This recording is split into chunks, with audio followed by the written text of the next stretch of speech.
Good evening. I'm Dennis Lotis, and I welcome you to this special hour in celebration of Russ Conway's 70th birthday. Not only that, but Russ has been in the business now for 40 years, and over the next hour, some of the people who worked with him will be speaking about him, and we'll be hearing from Russ himself, and of course, his music.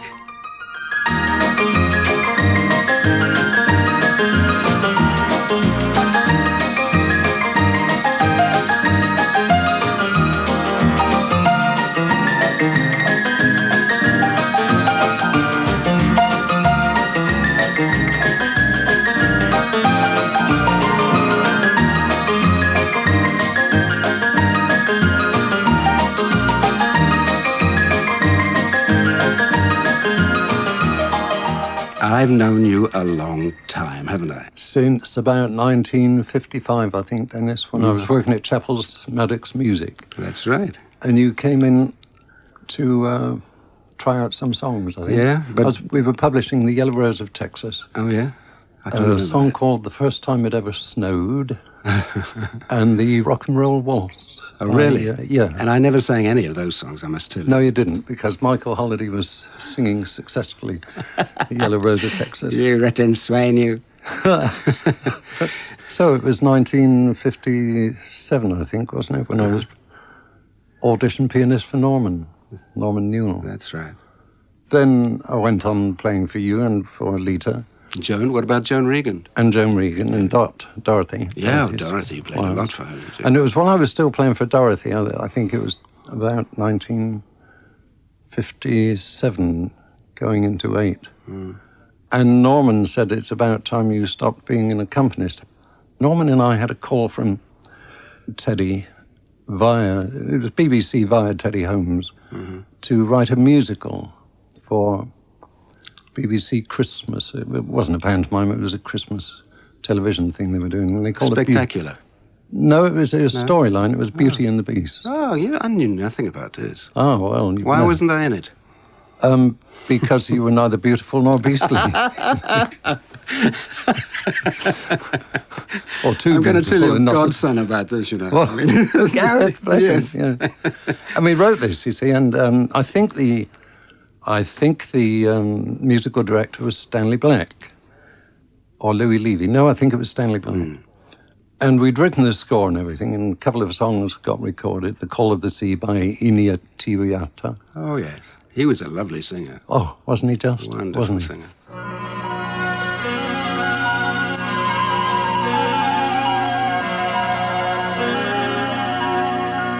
There is no call like the call of the sea. If we listen, we're slaves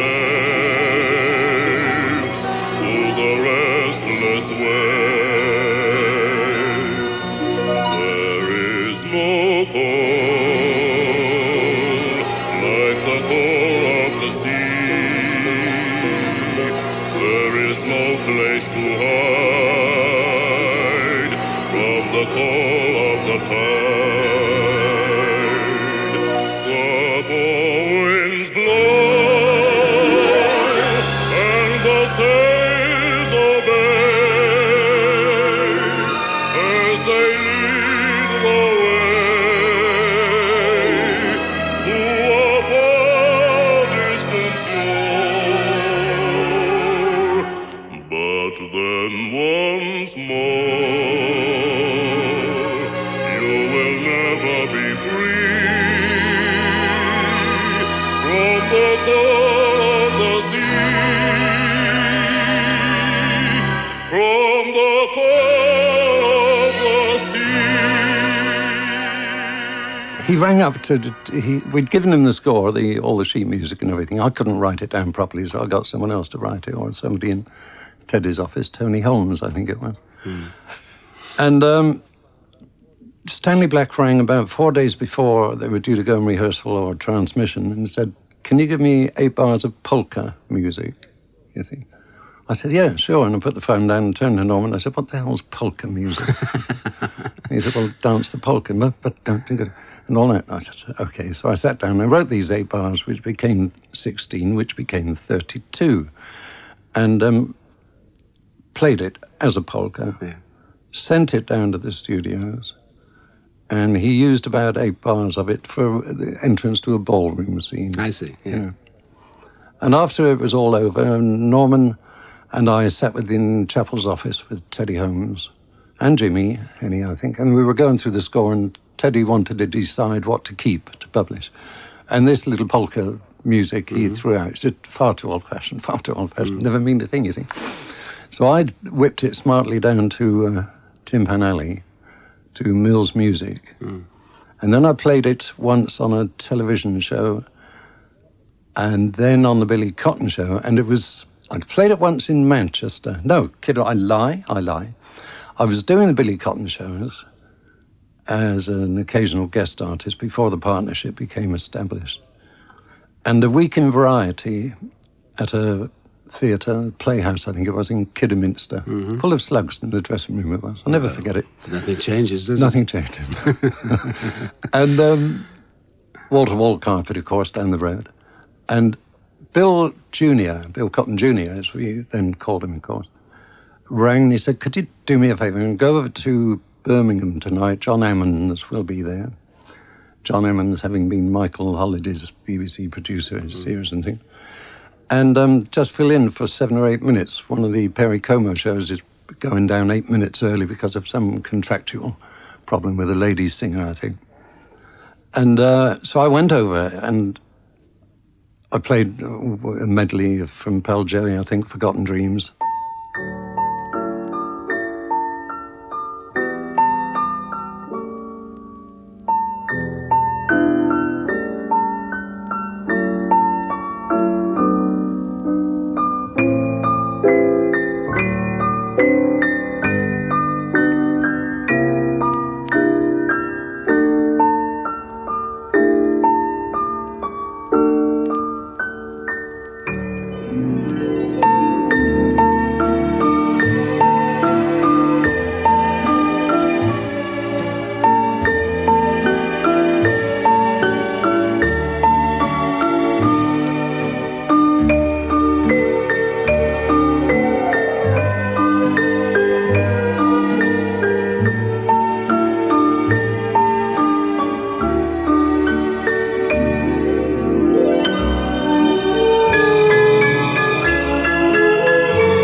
And then I got the stretch sign, take it out a bit more. So I said, and some nights when I'm at home, when I've got nothing else to do, I sit down and I play this little tune to myself, and I played this little tune to probably about 8 million people who would all been watching the Perry Como show, and there was nothing come up on screen to tell them that they were not now watching the Perry Como show. They were watching this terribly handsome, shy young pianist, you see, over from slug-ridden Kidderminster dressing room. And the next morning, Timpan Alley is in uproar to find out more about this funny little polka-type tune, which it had ceased to be. After the first 32 bars, I'd taken the melody from a song that Norman and I had written, and he didn't think much of his lyrics, so it had got sort of put away in a box called Anything Can Happen, da-da-da, and stuck it in the middle of this 32 bars and then extended it. And I'd also played it once, just for fun, when I was doing some Granada TV series, and Phil Jones, before he went to Teddington. Yeah. Phil Jones was an ex-Radio Luxembourg producer, and he was one of the Granada TV's first producers up in Manchester. And his floor manager was Peter Fraser-Jones, PFJ, we used to call him. And he always had a lovely smile, young Peter Fraser-Jones, you see. And he could make me laugh like mad on television. So I played this tune again, you see. And I said to Phil, I haven't got a name for it. And it was his secretary, Claire, who said, call it Side Saddle.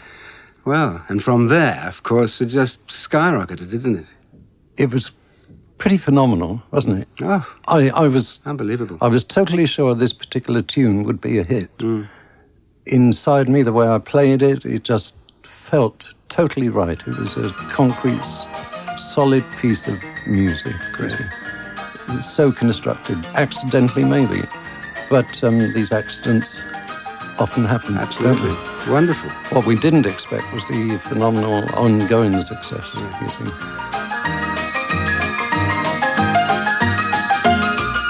We couldn't really do the show, Russ, without Norman Newell, could we? I was introduced to Trevor Stanford in 1956 by one of our greatest choreographers, Irving Davis. Now, you may wonder why I said Trevor Stanford, but in those days, that was his name. He hadn't changed it. And I was introduced to him as a composer. I was a lyricist, and Irving Davis thought it would be a good idea if we met, because he thought we would make a great team. And so I met Trevor Stanford, and I thought his music was absolutely wonderful. And it impressed me so much that he absolutely lived for music. Music was his life, and he couldn't wait to sit down and play the piano. And he played me a couple of tunes, and I thought they were wonderful. And I thought we would get on extremely well.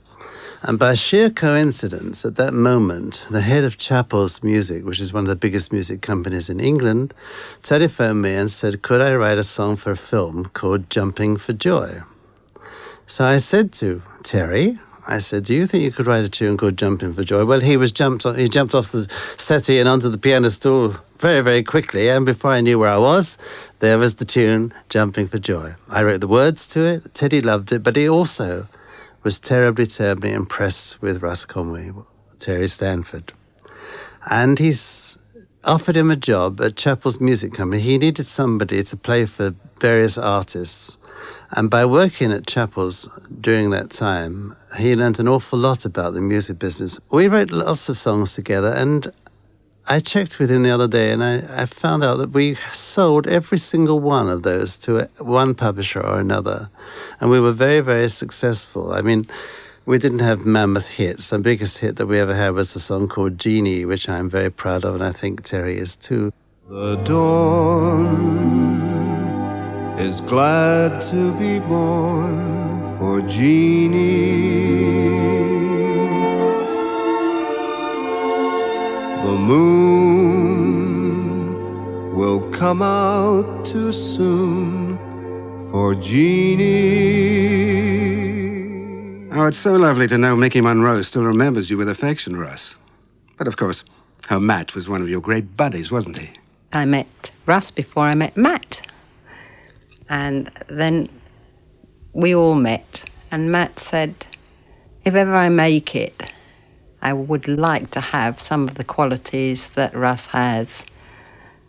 And I said, what do you mean? And he said, well, he's such a deep-feeling person. He's got time for everybody. He's not big-headed. He said, because nobody should be big-headed if they make it. And I've got a lot of lessons to learn from Russ, and I hope I do. We got quite close, the three of us. He was very, very kind. He gave Matt lots of advice. It had a lot of meaning. We just became friends. We came to each other's homes with our families. Russ's aunt would say, no, you really want to know the way to cook duck? You know, it was that close. But he just has been a most wonderful friend. And remembering what a superstar he's been, he is. I mean, he's got phenomenal talent. They confided in each other. They took each other's advice. They asked for it occasionally. But, you know, there were periods when we didn't see each other for a long, long time. But one of those wonderful friendships where the minute you see each other or speak to one another, it's like you know, picked up from the day before. It was a lovely friendship. It is a lovely friendship. Russ and Matt were two opposites, maybe, apart from the musical link. I mean, one was very tall and one was short. No, but their interests differed enormously, apart from, I think they had an interest in cookery. Certainly Matt did. I don't know whether I'm mixing this up with Russ's family, but I think he quite liked cookery, but their tastes were quite different in many ways. Their outlooks were different, but the thing that drew Matt to Russ was his humility, his depth of feeling. In those days, you see, Matt Monro was not really very well known, and to have so much friendship offered by a star, in quotes, I mean, we just couldn't get over it, that he would have time for us. There was no reason behind Russ becoming our friend. He didn't want anything from us. He never took anything from us. It just gave us a lot of warmth and put us on the right path. We were just like three naughty kids at the beginning, you know. I mean, we had Russ's success musically. Suddenly, you know, he was in the hit parade. And then suddenly Matt followed on with his success. You know, I can't explain the joy because it happens so seldom to one person, let alone two that know each other. I'm so much in love with Jeanie.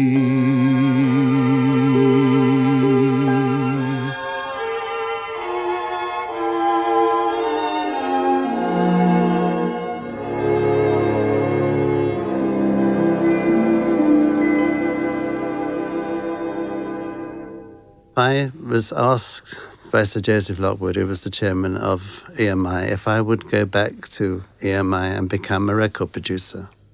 So I said to him, I said, Terry, I said, how would you like to make a record? Well, I think he went all colours of the rainbow because he couldn't believe this kind of thing could happen. And I said, the only thing that worries me is I don't like the name Terry Stanford. I don't think that would be very commercial. And so he said, well, I don't mind changing it. What do you suggest? I said, well, one of my favourite singers in the world was a man named Steve Conway. I said, and I used to work with him. And I said, I think Conway is a lovely name. Now, there have been several arguments about who gave the name Russ. I mean, my assistant was there, Alan Lockie. Teddy Holmes was in, he was head of Chappell's Music, was there. And also, I think Jeff Love was there. But one of us, it may even have been Terry himself, said Russ. And Russ Conway, I thought, was a wonderful name. He so lives and loves music. And music is just him all the time. And he wanted to make a concerto-type album. I was slightly worried about this, about putting a dinner jacket on and on the cover, and looking, because I had always thought of Russ as the boy next door. He laughs when I say the boy next door because he said I wasn't a boy when I made my first records. But I think that's how so many of the public imagined him. He was, you know, like, oh, come in and hear our Russ, you know, he can't half play good and all this kind of thing. And I felt that it was a little bit of, we were taking a chance by making a record in that style, miles away from his own writing style, and putting a cover that made him look very, but I was so wrong. It sold about 100,000 albums. In those days, we could go in the studio with Russ and make an album for about £300. Now, in £300 in those days, can you imagine? And he would start work at 10 o'clock in the morning and finish at 10 o'clock at night, and the album would be complete.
I remember one morning, Dorothy Squires rang me. Dorothy had been sent to Coventry, I suppose, in quotes, I say that.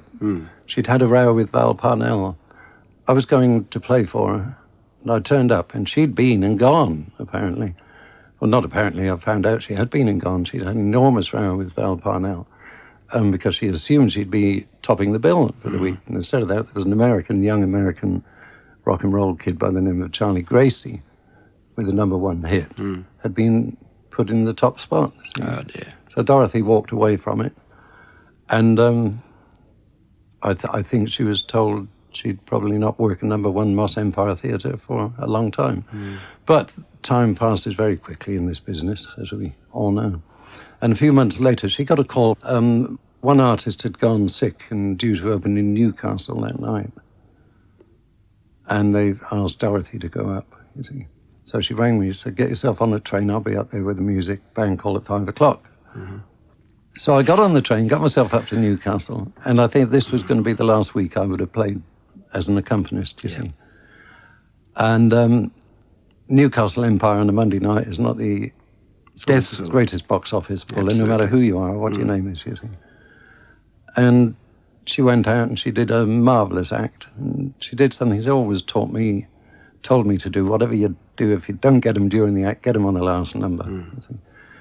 So she got them on the last number, and they weren't all that receptive. And down came the curtains, and she stood back just behind the microphone and described them in her own inimitable vocabulary as to what she thought of the audience, not knowing that the microphone was still on and that what she'd said had gone out into the auditorium.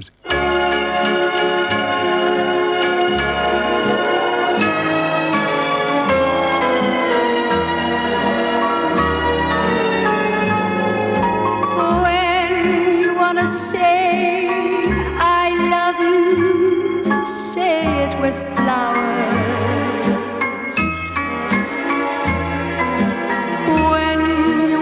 Say I miss you, say it with flowers.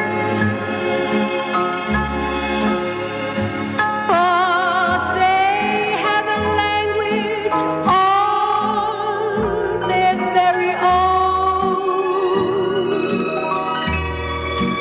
They can calm life's seas when stormy winds have blown.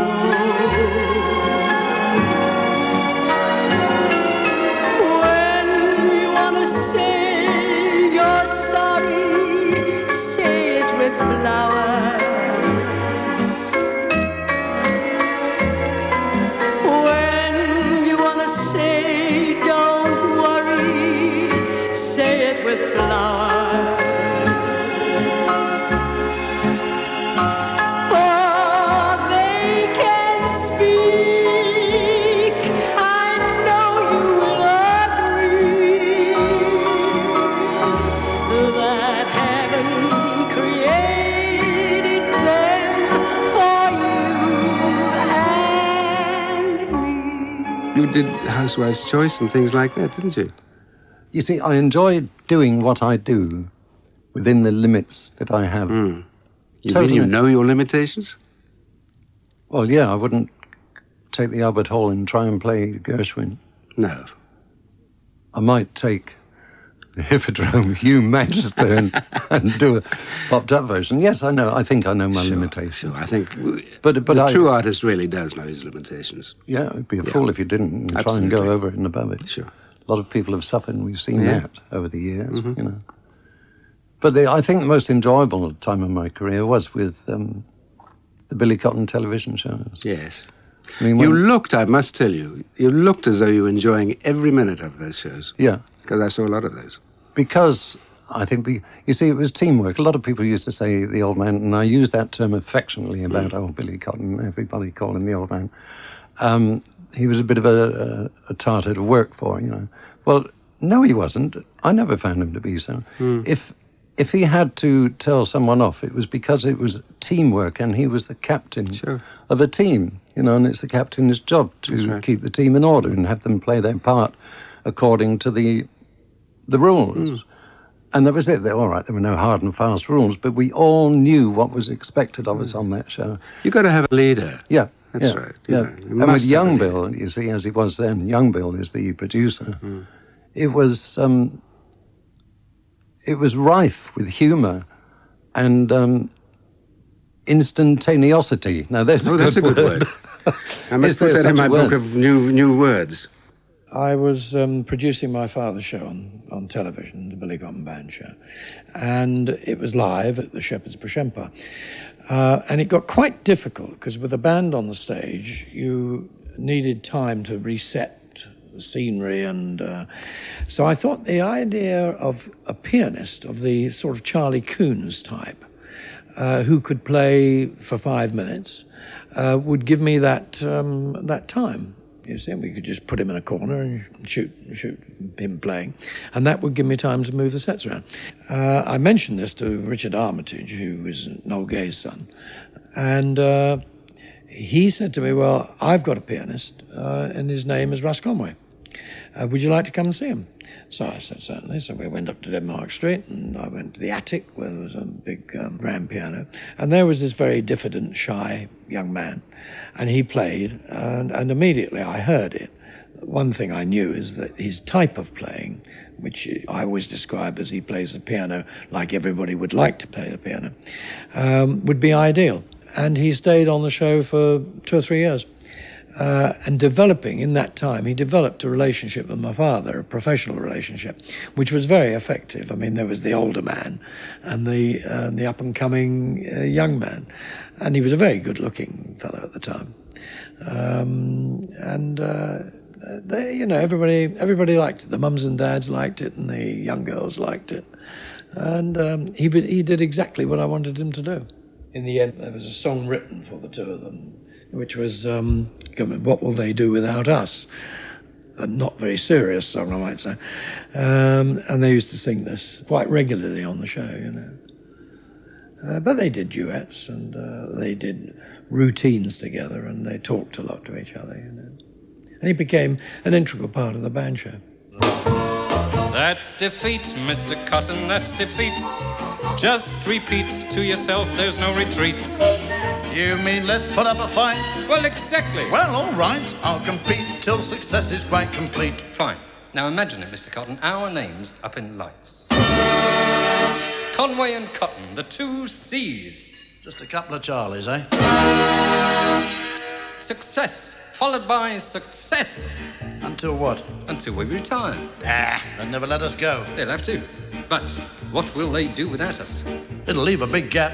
Yeah, well, you speak for yourself. What will they do without us? Who will there be after me and Russ? Where can they see so much genius? What will they do without us? What will they do without we? You're quite right, Bill. Who'll be a thrill after Bill and me? Who'll have our skill and ability? What will they do without us? Terry, I know you've worked with a lot of great people, and one of my favourite people of all time was Gracie Fields. How was she to work with? Beautiful. Absolutely wonderful. I learned from her, as I learned from Lita, Rosa and Dorothy Squires, and I learned from Gracie Fields, all stage business, if you like. With Gracie, I was flown out to Malta to play for her. Teddy Holmes sent for me and said, here's an opportunity for you to play for Gracie Fields. Teddy, when he told me this, he said, here's your ticket, get out to Malta. Everything is in, she'll be waiting there for you. Well, the plane was late. It came down in Rome, and with the switch over from one flight to another was late. And we got in Malta, about half an hour late, and I was rushed from the aerodrome. I had to leave my baggage there for customs. From the airport to Australia Hall, they called it, in Malta, where Gracie had already started singing on stage for the troops without anyone on the Unaccompanied. piano. Unaccompanied, you see, and she'd been on for 20 minutes. Good grief. When I'm sort of thrown on by Boris, Yeah. pushed on, and she turned to me and said, hello, welcome. And, You've never met her before? Never met her before. God. It was an incredible scene Kill for me, disaster. because she was one of my idols as a child. I remember sending away for a photograph, and then she used to send them to you rolled up, so they never got creased. And really? Yeah, rolled up, 10 by 8, rolled up in a cardboard roll.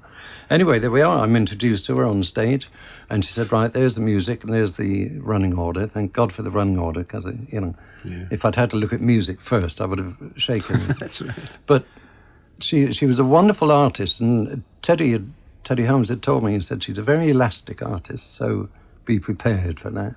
And I wonder what he meant by elastic, and it means that, she can shorten it, lengthen it, you see. And in one section, she always had this horror of her voice cracking, as she got older.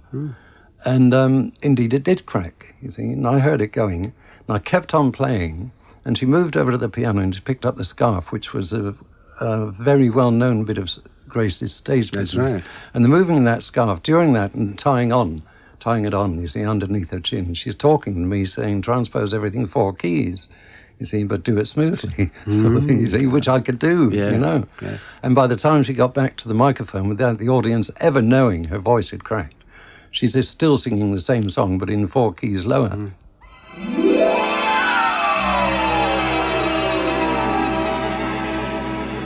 Far away, far away, far away from you am I, loving you, only you, as each day goes by.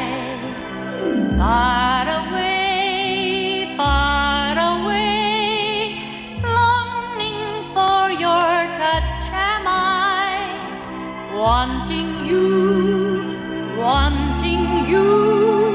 all alone am I. Harry, I played with at the Palladium with Jimmy Tarbuck in 1966. Now, there was a couple.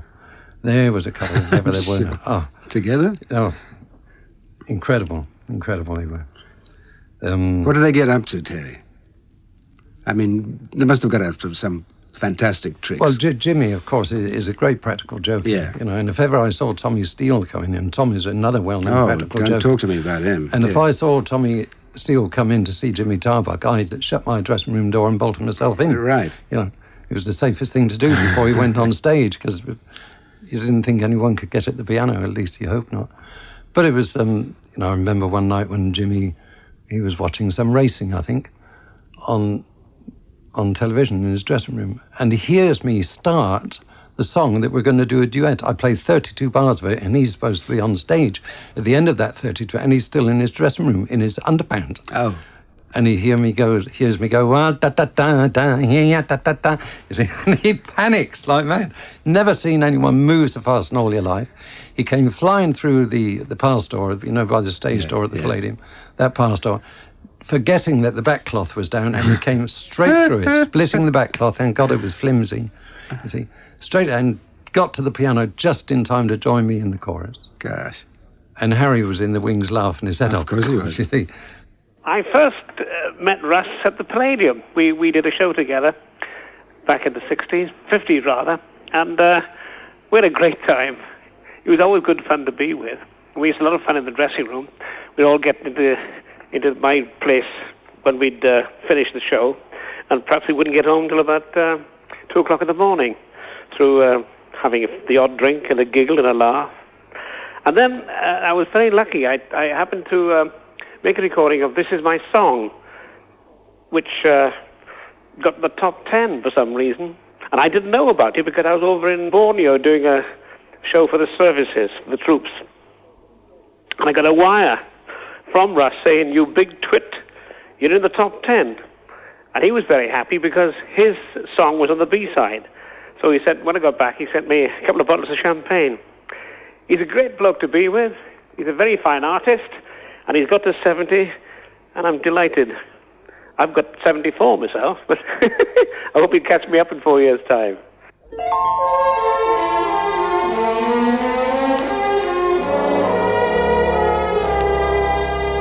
When I sing you the song of the valley, where the mountains seem to kiss the sky,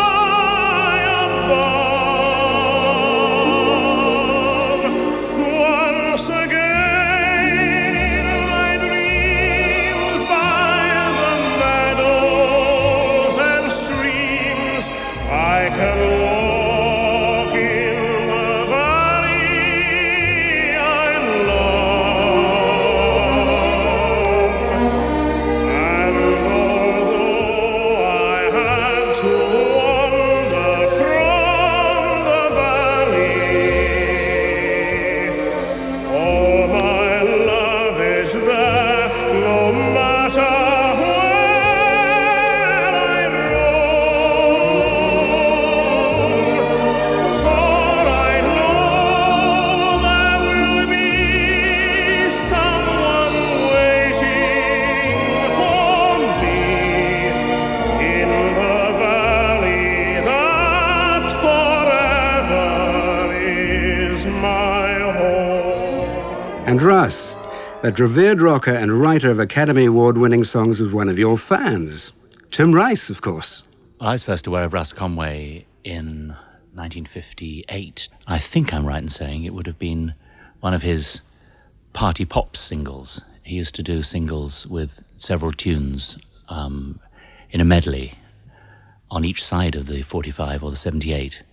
But it wasn't really until he did Side Saddle in early 1959 that he really broke through and became a really big pop star. And in 1959, he was the biggest selling artist in Britain, I think, probably rivaled perhaps by Elvis Presley. But I know he was top of the New Musical Express charts league table that year because he had massive hits with Side Saddle and second number one with Roulette, and then he had a hit with China Tea. And I think he might have squeezed one more in like Snow Coach or something at the end of the year for Christmas. I was, 13, 14, and I guess people might say, well, it was a bit square compared with Elvis and all that, but I didn't perceive that at the time. I mean, I was a great rock and roll fan. I loved Eddie Cochran, Buddy Holly, the Everly Brothers, Elvis, but I still loved Russ Conway, and I was really in awe of his incredible pyrotechnics on the keyboard as somebody who was not very musical and somebody who really couldn't play piano very well beyond a couple of fumbling chords. I was very impressed by the way his hands seemed to glide up and down the keyboard. I think Russ is underrated, really, because he's a composer. One must remember that he wrote most of his stuff as well, not all of it, but he wrote a great many of his biggest hits.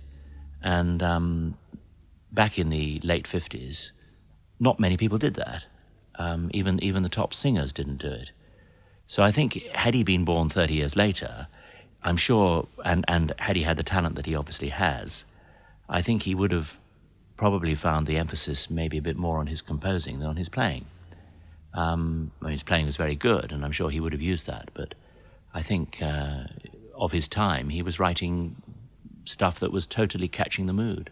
I'm sure there were hundreds and thousands of pianists bashing it out in the late 50s, and only a handful of them made it, and none of them made it bigger than Russ Conway, so there must be some reason for that, and I would suggest the reason was probably that he was actually rather talented, very talented.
about the future? What about the future? I asked you about the future. What The future? Well, I don't see any reason why, provided my fingers and hands stay healthy, I don't see any reason why I should stop playing. Yeah. I personally will never stop singing until my voice goes and starts wobbling all over the place. Then I shall stop. Same here. But I know exactly. When you know you can't deliver what the people pay to come and hear. That's right. And listen to. And they are I think British audiences are the best in the world. On behalf of all your thousands of fans, I'd like to say thank you for all the pleasure you've given us over the years. And Terry, Russ, as a special birthday present, Joan Regan, Norman Newell, Bert Whedon, Bobby Crush, Joe Medell, Bobby Worth and myself got together a few days ago at the Maida Vale Studios and put this on tape for you.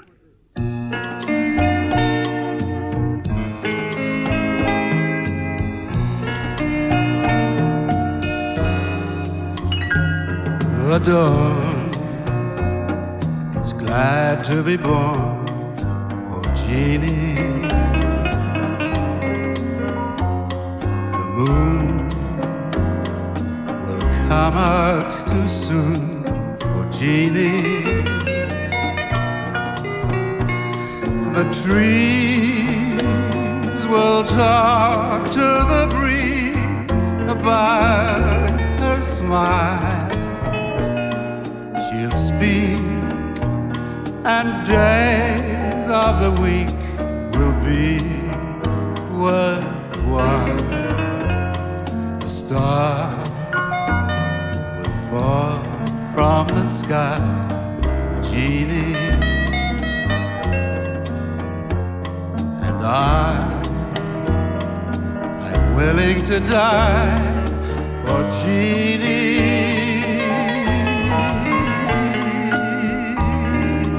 Is the kind of girl I dreamed my girl would be. That's why I'm so much in love with Jeanie. Well, here we are, sitting in the studio and reminiscing about our days with Russ and drinking champagne to the man. Bobby, where did you first meet him? I mean, you're a baby, aren't you? Well, amongst this company, yes, I guess I am. But I have obviously been very influenced throughout my career by Russ. Yeah. Around about the time that I started taking my piano studies most seriously was back in the late 50s, early 60s, when I was about 6 or 7 years old. And, of course, it was around about that time that Russ was having all his biggest hits, like Side Saddle and Roulette and China Tea. And my parents had all his records in their record collection, and they used to play them incessantly, and I used to play along with them as well, and dreamed that I was Russ Conway, and I used to practice the smile to the camera as well for when I actually got the opportunity to do television. But one interesting thing is that you often hear people saying, oh, we had a record that we played so often that we wore it out. And it's absolutely true in our case, in that my mother had his album, My Concerto for You, which she virtually wore white. I mean, by the time that we came to throw the thing away because it was unplayable, I mean, it was white. And that was a record that I used to listen to a lot. And I first met Russ, though, in 1972, because as luck would have it, after I did Opportunity Knocks, I was given the opportunity to record for Philips Records, and my record producer was Norman Newell, who of course had produced all of Russ's biggest hits. Absolutely. And it was through Norman that I first met Russ, who, as I say, was a childhood hero. And my second album for Philips, I did a thing called All Time Piano Hits, which was like my own version of all the biggest piano hits of the last 25, 30 years. And of course, Side Saddle being one of the biggest, I covered Side Saddle. And to my delight and to my amazement, the week of the album's release, I received in the post a letter from Russ, which I still have and I treasure, and it's actually framed and it's on top of my piano. Oh, wonderful. And it basically says that of all the years that Side Saddle had been on the publisher's books, to his mind, only two people can play it the way that it was meant to be played, and that's Russ Conway and Bobby Crush. So I was very touched by that.